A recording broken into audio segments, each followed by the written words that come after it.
Hey, this is Will Crist, and welcome to the Self-Run Company Bootcamp. Now, remember, what this bootcamp is meant to do is to take you far more in depth into the training on how my clients have reduced the amount of time that they are working in the business, and how, while they're spending more time with their families and on their other passions, their business continues to grow at the rate of 15 to 18% per year. Of course, I personally have reduced the time I spend on my business while getting all the clients I want with a very particular set of tools and disciplines that you can use in any business. In this video, I'm going to be talking about how to move the needle with functional energy. So I'm going to show you how to avoid predictive paralysis. What's predictive paralysis? Well, predictive paralysis is where leadership teams spend their times on hopes and dreams and I wish we coulds. This so often exists in entrepreneurial organizations, so I'm going to walk you through what that is and how to avoid it. Now, to be 100% clear, this is a training video and your business has very specific needs.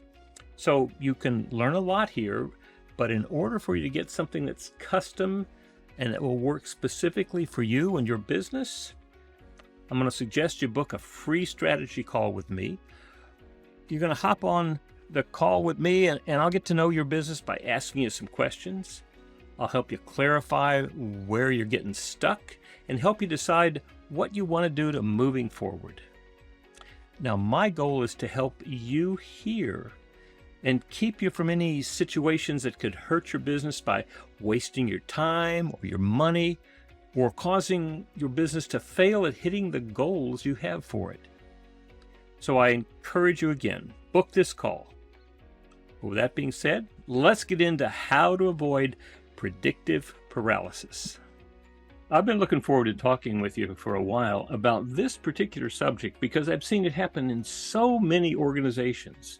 Large, small, weak, strong, for-profit, non-profit. So many times when organizations begin to look to the future, they get caught up in what I call prediction paralysis. They want to think about the future, but they really can't make it happen. They get caught up in things like hopes, dreams, or I wish we coulds. All of these get in the way of actually predicting the future. Now, predicting the future means taking responsibility for it. It means looking out with a clear vision. Prediction is really not hopes, not dreams, and not I wish we coulds. Prediction has to do with a clear vision that we are committed to. We know exactly what this is going to look like when we get there. We share this clear vision, and we can see it in our mind's eyes together. We can feel it. We might even be able to hear part of the future. And it's got a specific date on it. It's got some time that we're looking. We know when we will arrive. And it also has to do with data. We know what that data is going to be that we're looking for.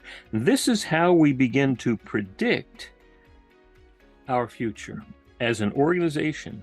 And once we're clear about where we're going, we share that vision, we know when we expect to be there, and we have the data that will inform us that we have indeed arrived. We can put that place, that spot down. Whatever time we're looking at between now and then, we can begin to take a look at various pieces of time. For instance, if we said, if this is going to be 5 years from now, then we could then say, well, we know that 3 years from now, we have to be here in order to get here. So in 3 years, as we begin to look out, we know that in year 1, we have to be this far. In year 2, we have to be this far in order to get from here to here. And along the way, we are measuring those steps because every one of those years is divided into 4 quarters. And we know how far we have to go in each quarter to get to that year in order to get to where we predict. And so there's a difference between having a hope, having a dream, having an I wish we could, to getting really clear about the vision, sharing that vision with each other and being committed to it, and then having a date and having data. And that data becomes part of our journey all the way to predicting. Now, I'm not suggesting that we can have strong predictions when we begin, but what we're really doing is changing our mindset from hopes, dreams, and I wish we coulds, and maybe we'll get there, to practicing getting really clear about where we're going, what are the steps we're going to take to get there, what's it going to look like, and then measuring our journey along the way. That's the way to get rid of prediction paralysis and start actually achieving what we said we wanted. If you'd like to talk more about this, I'd love to talk with you. You can give me a call at 949-355-6013, or you can go to meetingwill.com and set up a time for us to talk. It's great to be with you. Make it a great day.